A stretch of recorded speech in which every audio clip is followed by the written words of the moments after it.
Hulk! তুমি এখানে ব্যায়াম করছো আর গ্রামে একটা বিশাল গরিলা সব বাড়িঘর তছনছ করে দিল। তাড়াতাড়ি চলো। আমার গ্রামের ক্ষতি করবে কার এত সাহস হয়েছে? আজ গরিলা টুনটুনি কেটে নিব। দাঁড়া গরিলা, আসতাছি। তুই আমার গ্রামে এসেছিস কেন? তোর কি নিজের প্রাণের মায়া নেই? চলে যা বলছি, না হলে তোকে আজ শেষ করে দিব। হালকা, আমি তোমাদের ক্ষতি করতে আসিনি। একটা শয়তান ড্রাগন আমার বাচ্চাকে তার গুহায় তুলে নিয়ে গেছে। চিন্তা করো না, আমি কথা দিচ্ছি আমি তোমার বাচ্চাকে ওই ড্রাগনের বন্ধুরা, আমি গরিলার বাচ্চাকে উদ্ধার করতে যাচ্ছি। তোমরা লাইক আর শেয়ার করে আমার সাহস বাড়িয়ে দাও আর ভিডিওটা শেষ পর্যন্ত দেখো। দেখতে তো মনে হচ্ছে এটাই টাই ড্রাগনের গুহা।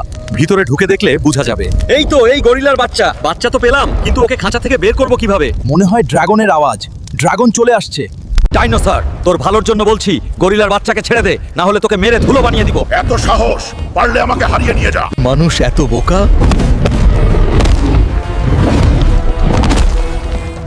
আমি তোকে এইভাবে মারবো না।